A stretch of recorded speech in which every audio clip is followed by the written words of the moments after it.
Welcome in the arena. My name's Allyson Klein. Today we have a fantastic episode leading up to the AI Infra event.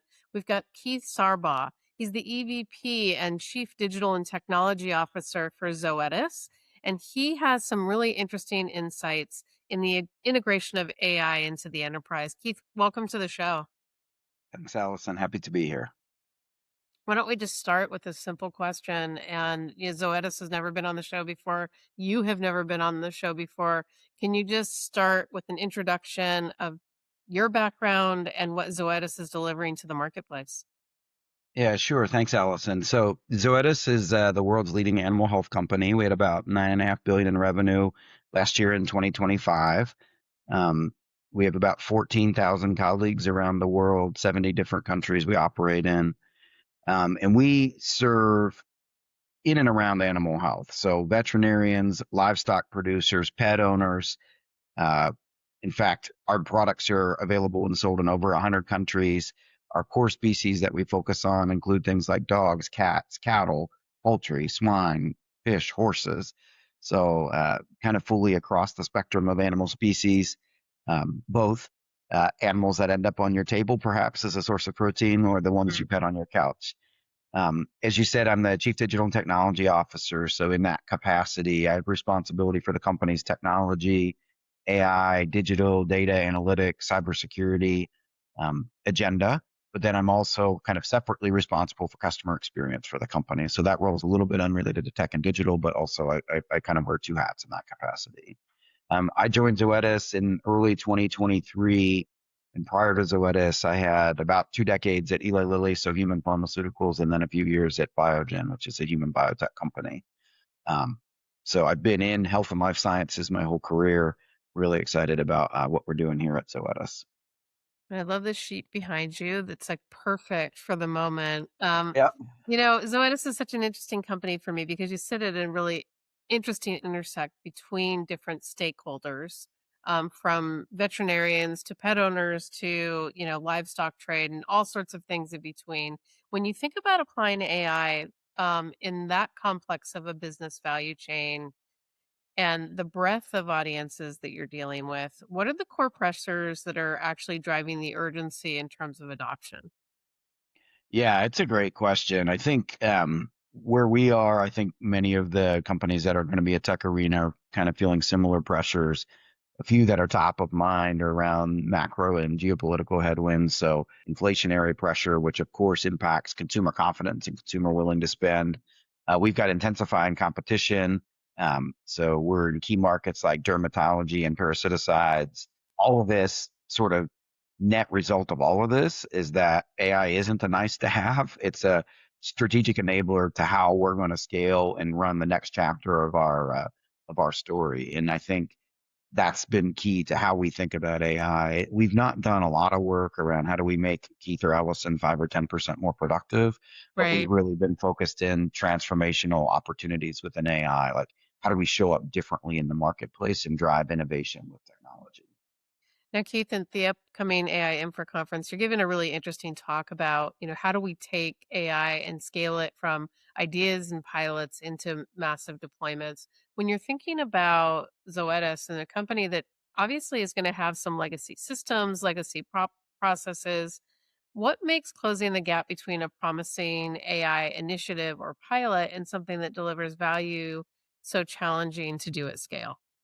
Yeah, it's another great question. I think there are days when I sit and I wish we were a digital native company because some of this might be easier. We're not, and I'm Mhm. glad we're not in the big picture. But I would just say it's a lot of similar struggles I bet other folks are dealing with, and it's things like having the right foundation in place. So we're making a big investment in an ERP transformation. Um, that's key to transforming our business, running a global business, but also key to getting our data assets in order, giving us a really solid foundation of transactional data and investments in data pipelines, model training, governance, all the stuff that has to be in place for AI to work is kind of where we've been focused for the last 3 or 4 years, and we're starting to feel like we're in a better and better position there. I would say other challenges we face is around change management.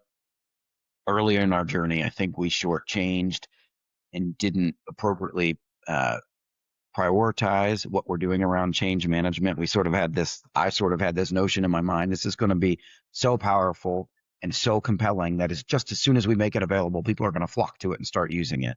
And now I would say in our AI investments, the transformational ones, we're much more intentional about involving people early in the journey, kind of making sure we have solid communications and solid points along the along the progression so that people are a part of it every step of the way and then can anticipate its launch and go live. So things like getting the foundation right, investing in organizational change management, and just sort of recognizing this work is different than a lot of systems work we've done in the past, and that it just is changing and evolving so fast. So Mhm. not to think about we're going to take this thing live and then we're good for a couple of years. No, we take it live, and every couple few months we're making serious kind of tweaks and pivots along the way. I think that's sort of a new way of working, and for a company like ours with the legacy infrastructure that we have, as you mentioned, I think it's those things: get the foundation right, invest in OCM, and recognize we need to stay agile. Now I know that IT departments don't have endless budget, and one thing that I know from working in corporate with IT is that there's never an end to the request of how employees want to use technology or customers are demanding new capabilities from the company. How do you use frameworks to make decisions about prioritization of investment with all of those opportunities in AI? We think about our AI investment in two buckets. It's sort of AI for the masses, and it's how are we enabling our colleagues around the globe to access and utilize and drive value with AI in their day in and day out. So we have an enterprise AI platform where they can interact with, I think, 8 or 10 different LLMs. It's all secure and done in the right way with security and compliance. It's easily accessible. We tried to take the friction out of it. That's about getting colleagues into the tools, being more productive. We've also made investments in AI companions and Siri, significant platforms we have, whether that's Zoom or Workday or whatever. So that's sort of AI for the masses. The other pillar is around transformational AI and what are we building and engineering. And I think with that stack in particular, that's where it can be very expensive, but also very lucrative. We've worked closely with the board and the executive team to prioritize areas of our business for focus. So out of the gate, we said we want to really look at opportunity within research and discovery. It's a key part of our business, being an innovative, basically animal pharmaceutical company. So research and discovery, and then around our sales and marketing, so the commercial side of our business. Those were the two areas we prioritized. That's where our first 7 golden use cases were focused, and frankly, where we're seeing, pretty great value out of the gate. So for me, it's about let's get the workforce as upskilled and ready and engaged as we possibly can, make it easy for them to use AI, but then make sure where we're investing, we're doing with transformative goals in mind in a very focused way. So we didn't come out of the gate saying we're going to do 50 different AI projects. We really, really prioritized 2 areas of the business and then went deep within those.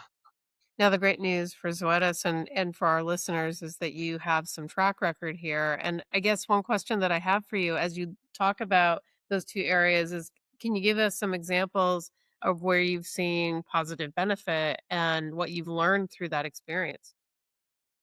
Yeah, it's been fun. I'll say, a couple of examples that are top of mind in our diagnostics business. We have a set of capabilities where we're about 7 million scans in using AI. AI helps interpret the results of a diagnostic scan, makes the diagnosis available in minutes versus 24 to 72 hours if you mail a sample in. We're putting this on one platform that's easy to use, and we're seeing great adoption in that platform. I mentioned earlier we prioritize research and development. In sort of drug discovery is a key area for investment. We're using Gen AI on what we call target identification and evaluation. So what are new areas we want to develop products in? And then also in the development around protein folding, uh, drafting the reports that come on the back of a study. We think the investments we've made in AI in this area could yield timeline savings in the development of drug. That's obviously key to our patients and something we're acutely interested in. Beyond diagnostics R&D, I mean, of course, we're using it in customer engagement and making sure we're taking advantage of the millions of customer touch points. How are we understanding and gaining real, pragmatic, actionable insights from those? Got a great partnership with Qualtrics in that arena.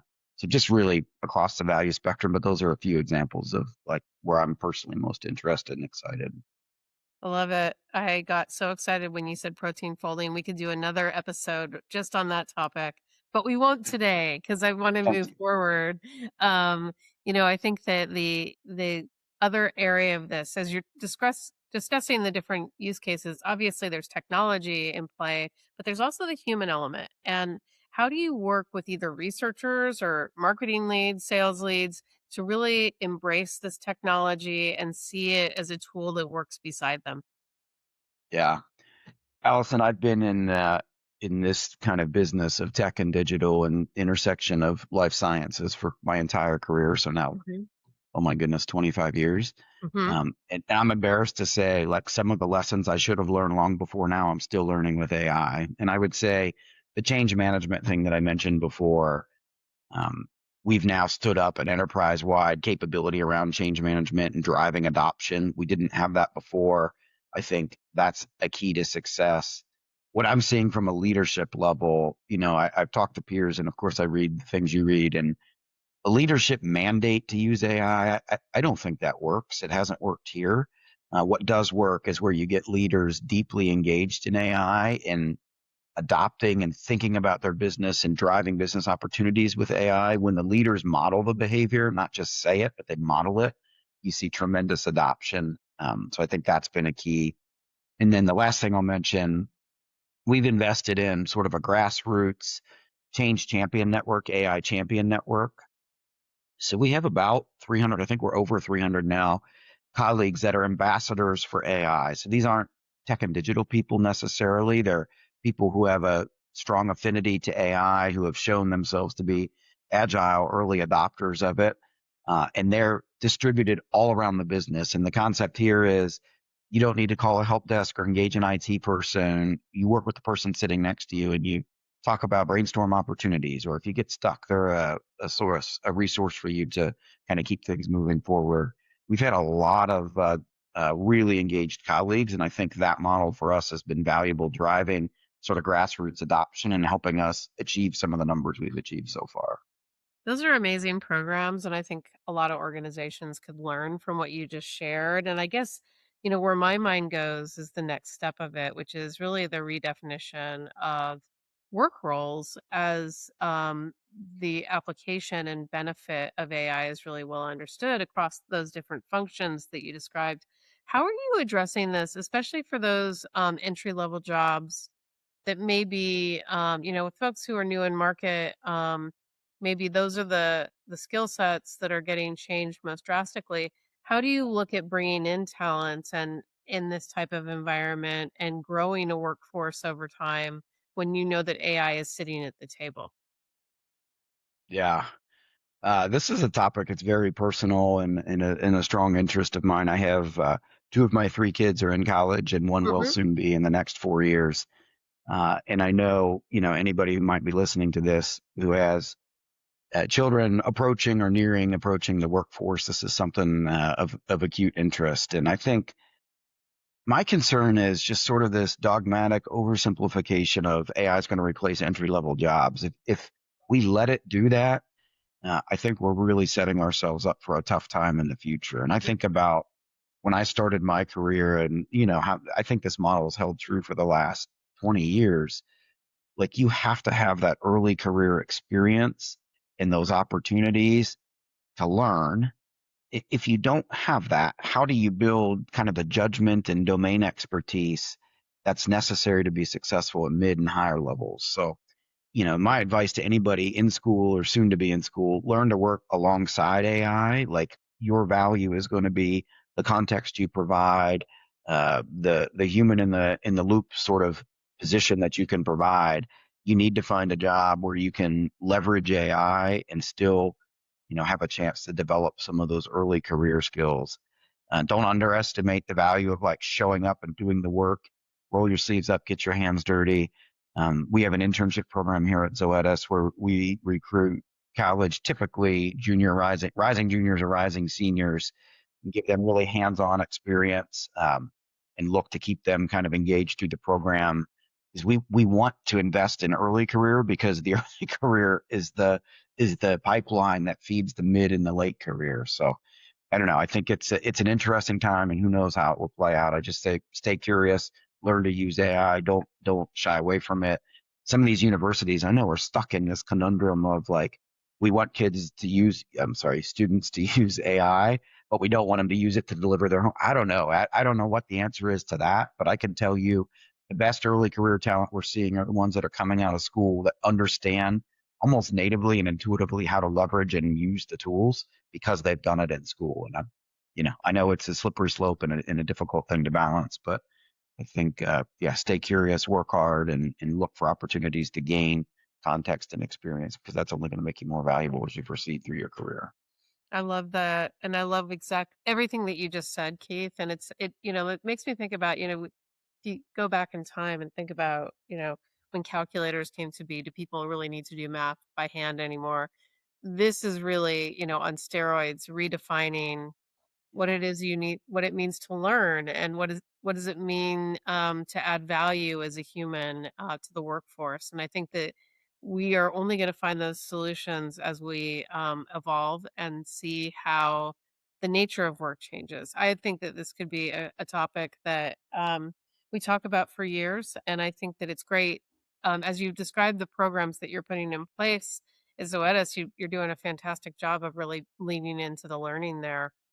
Yeah. The other area where I wanted to lean into the learning from you is really in the industry that you're tackling. Animal health has its own set of dynamics in terms of the problems being solved. You talk about drug discovery, but you might be looking at drugs for a number of different species. And, how do you navigate across that, the customers being served, the pace of innovation that you want to see in the market? How does that context change the way that you approach AI? And what have you learned as you've deployed from that context?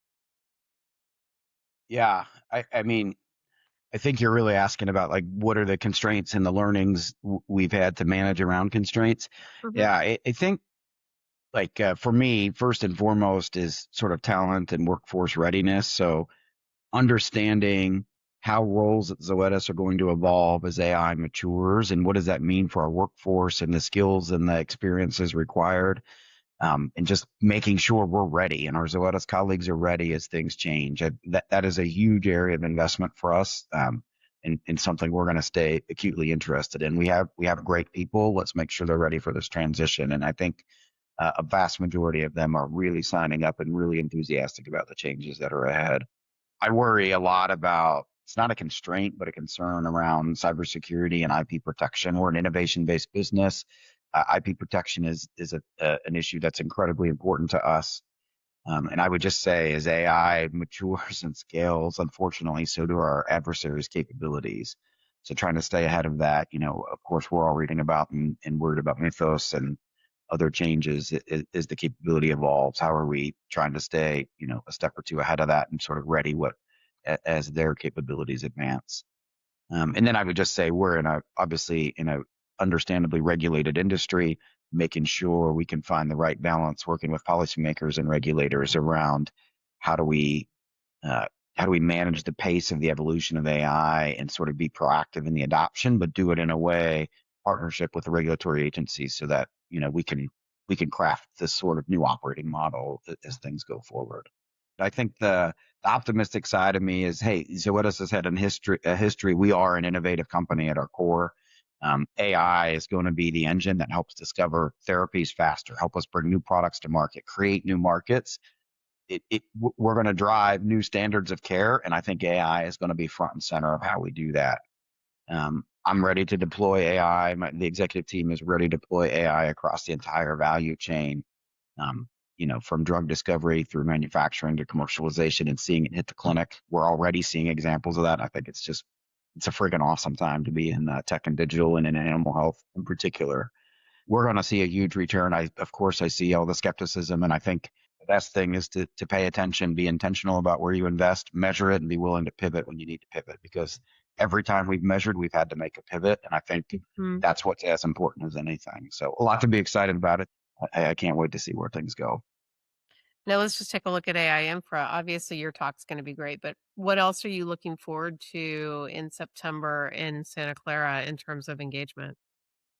Yeah, Allison, the thing I most look forward to, I think, is the chance to just interact and connect with peers, both within life sciences, but outside as well. I think there's a lot we can learn from other industries that have maybe moved faster in some regards or gone further down the field than we have. So for me, this experience is particularly powerful in terms of what it offers to connect with peers. I think one of the questions that's still in my mind, and I hope to get some good insight in the sessions, is like, it's easy to think about AI as additive to the daily work. It's more challenging to think about how do I use AI just to be better day to day, and Hmm. how is it like how we get work done versus I've got 22 priorities. I don't have time to do AI on top of my 22 priorities. I want to see us continue to evolve our thinking into AI as just how we work those 22 priorities. So I'm Right. interested to hear from my peers, what's working and how they're addressing some of the cultural elements that way.